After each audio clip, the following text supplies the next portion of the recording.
Whether it's a Hail Mary at the end of a football game or guessing at the last few answers of a test when time is called, sometimes desperate times call for desperate measures. After the first few years of the French Revolution, France certainly found itself in desperate times. While a constitution had been written and some progressive Enlightenment-inspired reforms were being implemented, the government was again overthrown in 1792, the king was still imprisoned, and costly wars with Austria and Prussia were going poorly. The desperate measures the French undertook at this juncture resulted in the execution of the king and thousands of others in what has become known as the Reign of Terror. The Reign of Terror grew out of the events of the summer of 1792. The Legislative Assembly, which had ruled as France's representative assembly since the first elections in France were held in October 1791, was overthrown in August. This happened when the people of Paris were whipped into a frenzy after news of heavy French losses on the Eastern Front. The government was replaced by the National Convention, a body of several hundred officials elected to devise a new constitution for France and implement an even more radical revolutionary agenda than the Legislative Assembly had achieved. For example, in September, the convention abolished the monarchy, which had continued to exist even though all its powers had been stripped, and declared France a republic. Widely disparate political philosophies created a tempestuous climate within the convention itself, as different factions espoused radically different plans for France. Meanwhile, the streets of Paris were a chaotic scene, as in September thousands of prisoners in the capital and the surrounding area were massacred by mobs of panicked citizens. Further adding to the tumult, the convention condemned King Louis XVI to death in January 1793 and executed him by guillotine. The other powers of Europe, startled by the implication the execution of a sitting monarch could have for their own thrones, formed an anti-French coalition.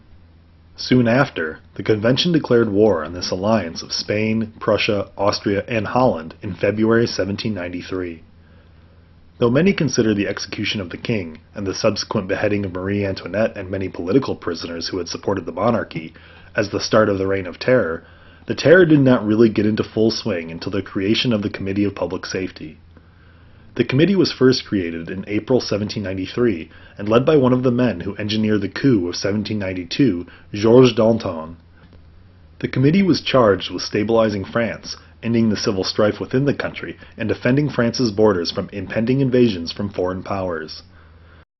The committee initially attempted to do this through peaceful measures, but after its failure to adequately provide for the military, the committee was recalled and reconstituted in July with a considerably more radical membership.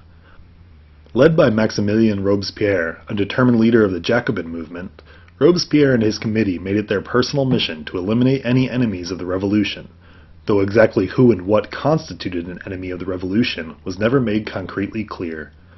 To make matters worse, by the end of the summer, the democratic constitution drawn up by the convention had not been put into effect, and warfare within and without France's borders continued unabated. In response, the committee set up a provisional government wherein the convention was reduced to merely approving or disapproving of the committee's suggestions.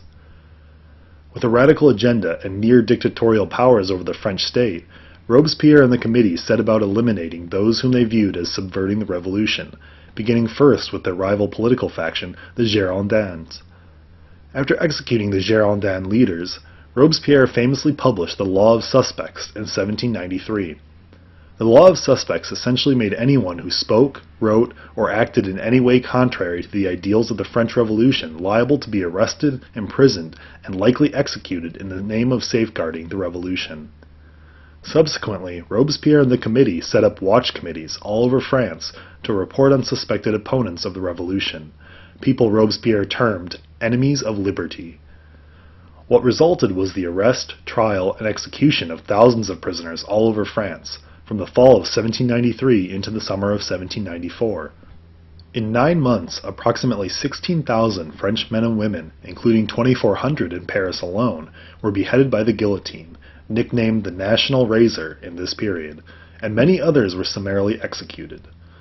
Historians' best estimates are that 30,000 people lost their lives in the year-long period from Robespierre's installment as the head of the Committee of Public Safety in July 1793 until the terror's end in July 1794. Despite the horrific and arbitrary loss of life, the committee did stabilize the French economy and implemented numerous administrative reforms, many of which helped pay for the army fighting the coalition of foreign powers at France's doorstep, resulting in victory for the French forces and momentary peace in June 1794.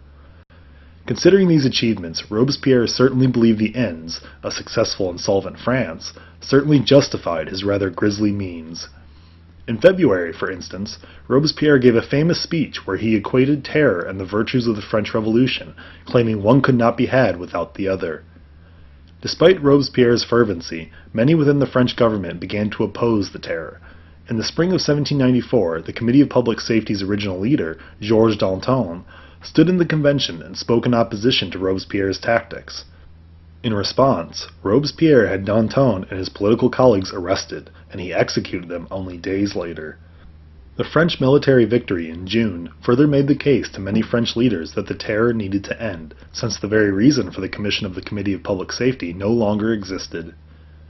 This end came in July 1794, when an impromptu verbal assault of Robespierre and his deputies during a meeting of the convention led to his arrest. Within hours, the convention declared Robespierre an outlaw and executed him the following day without a trial.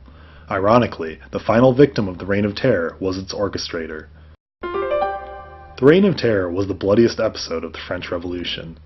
While it addressed the military and economic problems of revolutionary France, it did so at the expense of many of the ideals and people of the French Revolution.